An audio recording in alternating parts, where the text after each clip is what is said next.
Hi to everybody of the sign of Taurus. So today, we're going to be talking about the month of May and some important events that I would like to really delve into in the reading. Besides going through the weeks, is first we're going to be going through a Pluto retrograde that's going to start on the 4th of May and it will continue till the 12th of October.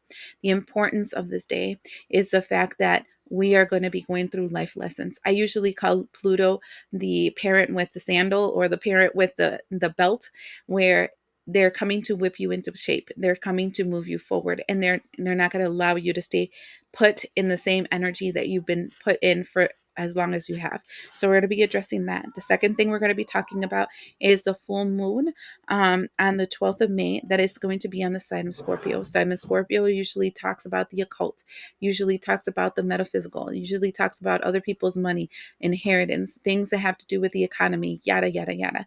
But with it, there is a Mercury will be in Pluto, which is like um, bulldozing energy of conversations or information that's going to try to bulldoze their way.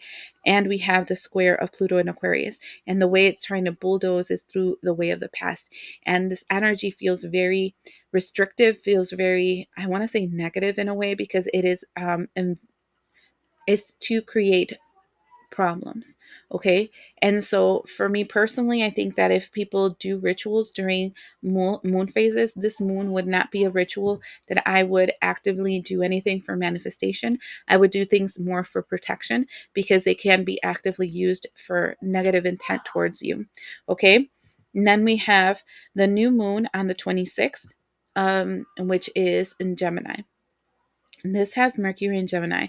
So this is highly communicative, okay? But I don't think it's in the physical. I think it's more in the spiritual because it has a sextile with Neptune and Aries. So this is fire energy coming through to you from your subconscious self, from your higher self, from your inner intuition. So this day is an amazing day to do rituals that would connect you more to your guides, for you to know what you have to do, get clarity of what you have to do to move forward in an idea and a plan. So this day would actually be a really good time to be able to do some kind of manifestation ritual. But that being said, let's see how the Pluto retrograde will be affecting you. You got two keys. This is important. So first of all, the first thing that we're seeing here upright is a key, and it's a gray key. Okay. The importance of the gray key is because you have a gold key also. The gray key is talking about a door, an opportunity, an access that you are going to be receiving in your 3D world. So this can be somebody giving you a hand, somebody can open the door, somebody can do something that will help you move forward. With it, across from each other, we have the pine cone. This is an activation of your pineal gland, especially since it's gold. So it has to do about your spirituality. And we have a key, but it is gold, which is again spirituality. So the reason why you're being given access in the physical is because in the spiritual, you opened a door. You opened the door. And what I'm seeing here is that you're seeing clearly with the glasses of what you have to do to transcend or ascend or to move forward. Literally, I can tell you that this Pluto retrograde for you specifically, my Tauruses, feel very positive. It looks like you're going to see clearly the doors, the opportunities, the people, places, and things and energies that you have to go through as your pineal gland is starting to be activated. You're going to see more. You're going to see the truth about situations. I feel like you finally got access to your pineal gland. It's like a block that you had with the Taurus energy being removed. You have full and complete access. And now you're going to be able to move forward because you see. You're going to have your eyes to see. Okay. So that is super awesome.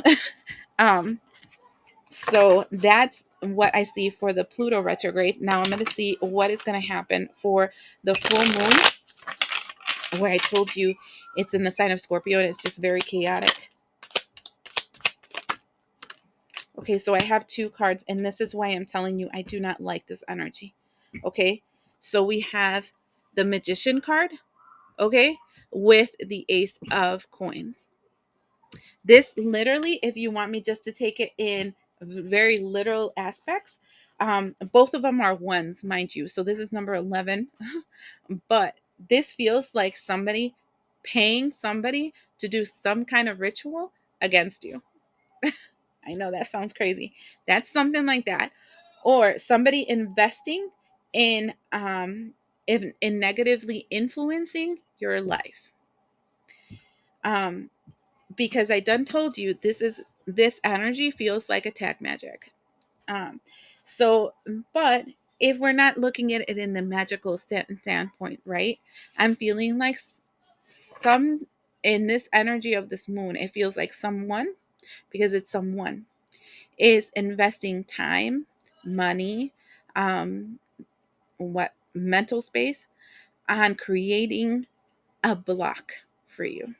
Um, the magician card is using everything in your, I want to say, bag of tricks to invest with the Ace of Coins in something.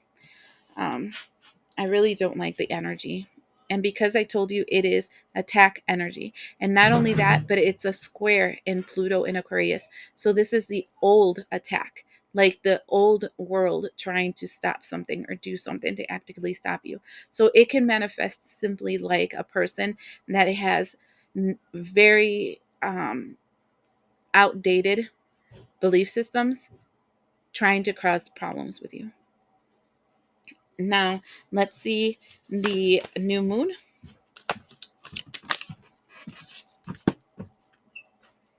Wow, you have 55. You have the 5 of swords and the 5 of wands. And so if I'm looking at this, and this is you learning your lessons and fighting back. So 5 of swords is usually this energy of your Chiron. It's your wounded warrior, is the things that you carry inside of you that creates pain, that makes you feel less than, that makes you feel doubt, worry, pain, that cuts you up into pieces, right? It makes you very distorted. And what I'm seeing is that you're being victorious over these things that cuts you up into many different pieces and make you distorted. And now though you're bruised, even though you're hurt, even though you're whatever, you're going to fight back. And this is mental, because the attack is mental. So I try to explain to people, if you really want to work past magic, the first thing you need to do is heal your mind, because that's the first place they attack, your mind. They need a door that you leave open for them to access you, for them to hurt you. And so right here, it's like finally putting the pieces of yourself together so you can fight something in your mind that is making you feel less than, that making you worried, that making you stressed, that makes you feel like you can't. And so it's like, as I'm looking at the energy, it's like, here's the attack and here's the you fighting back the attack in the end of the month.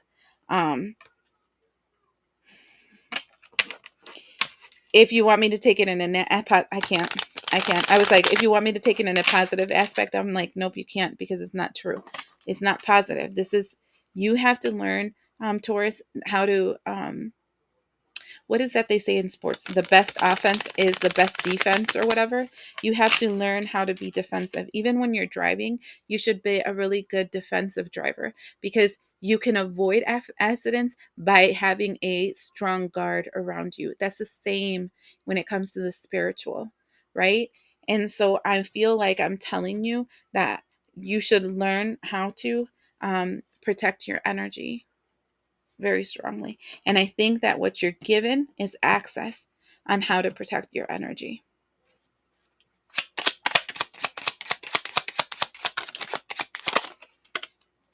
First week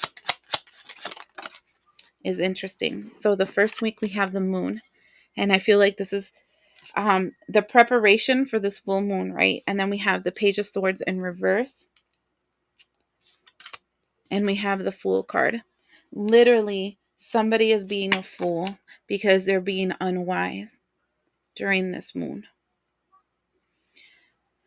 Uh, I feel like I said it feels like a first week is not where the full moon's going to be, but this is when this person is preparing for the full moon of the following week. Somebody's being very foolish in this moon, and it's something you can't see. What is it that they're trying to do? Hold on.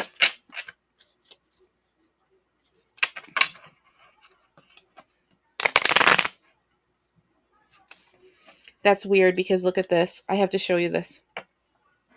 I told you that Pluto retrograde, it's square Pluto in Aquarius in that full moon. We have the energy of Aquarius, and then we have coming to spring, and the person's going to a cemetery. So this feels like cemetery magic, um, because they are opposite the Aquarius, right? Because they're the Pluto in Aquarius in square. So it's like something trying to work against that energy of Aquarius.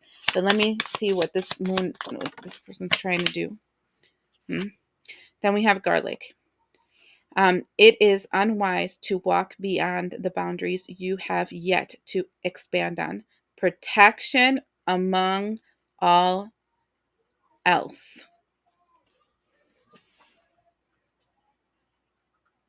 This person, this is why they show up as a fool, right? This is very foolish what they're doing. It's very, very foolish, because they don't know what they're doing. And all they're telling you is don't worry about what they're doing, just protect yourself.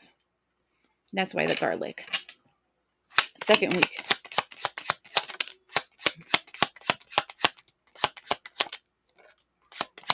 Wow. Oh, we got 4 cards instead of 3. So the first card right off the bat is the 9 of Wands. That's the spell work. So anybody that sees my card readings, I don't think the magician is spell work as much as somebody using their tools to create something. But the 9 of Wands is literally somebody pushing a wish upon you. And this wish is against the Empress energy. Okay? So the person that's creating, the person that's changing their lives, the person that's moving forward. They are Ace of Wands, giving the offering for it to happen, and 2 of Wands, waiting for the outcome of this new world that they're hoping for. First 2 weeks are just talking about an attack. Third week,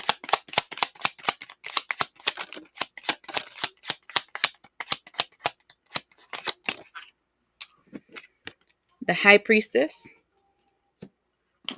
the World card in reverse, the Hanged Man. Holy crap, that's a major week. The High Priestess, the person that wished this intent for you, will not be able to end a cycle. They will be stuck.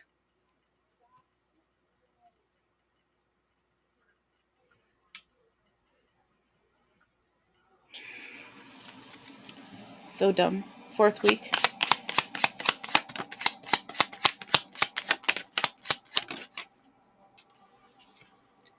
Knight of Wands in reverse. The attack will be halted. 6 of Cups in reverse. No longer repeating a cycle. And you will be victorious. I do believe that you should protect yourself in the month of May. Biggest thing. Because what if you protect yourself, if you're on guard, if you are wise, if you do this, the energies that you have to do for this time to be able to expand yourself and whatever and connect to your spiritual team, I do feel like this person's still going to try.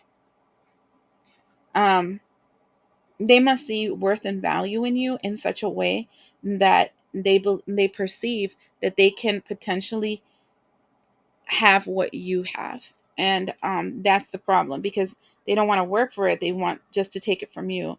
And I don't know, it just feels so off. Like if this is like somebody really trying to get at you. Be careful. And keep your eyes open so you can elevate away from this. And the bottom of the deck, we have the 2 of Cups, and we have the Justice card, and we have the 8 of Cups. Literally, the best thing that you can have for divine justice, for balance, and for security is to not accept the offer this person is giving you, not accept the connection with this person, to break this bond between you and this other person. I mean, this, if the 2 of Cups shows up, it's probably somebody that you know. Well, we see it with the 6 of Cups also. Somebody that you know, somebody that you have a bond with, and somebody that you have history with. And that's sad. But you're going to be given eyes to see so that you can ascend out of it. I hope this helps you. We'll see you the next time.